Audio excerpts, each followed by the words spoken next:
ลืมฟังเสียงเพลงอายห้องสั่งก่อนจากดวนนาอายยังได้ให้สัญญาว่าจะหักนาหักเดียวตลอดชีวาหากผู้ใดลืมลา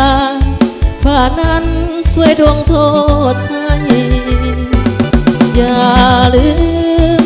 ฟังเสียงเพลงอายห้องส่งป่านนี้น้องคง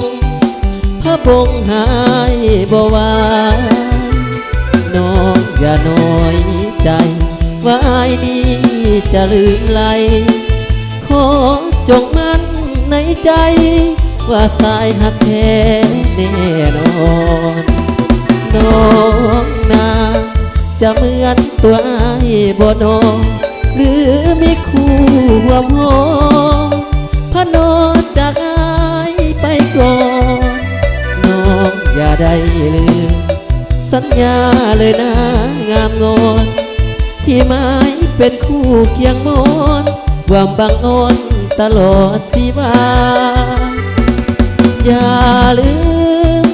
ฟังเสียงเพลงอายเสียก่อนจะเข้านอนห้องบนมาก่อนนิทาน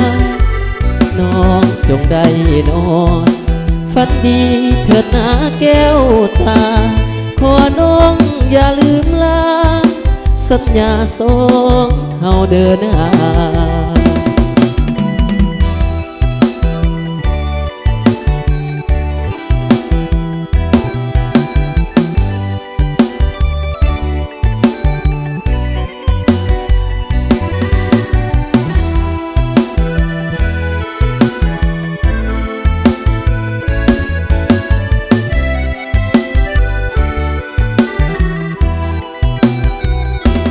น้องนา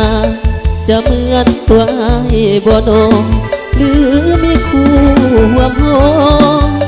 พนอจากอายไปก่อนน้องอย่าได้ลืมสัญญาเลยนะงามงอน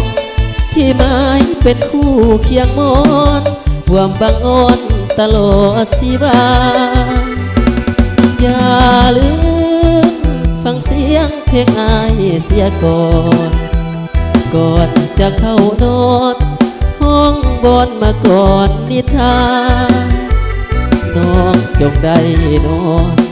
ฝันดีเถิดนาแก้วตาขอน้องอย่าลืมลา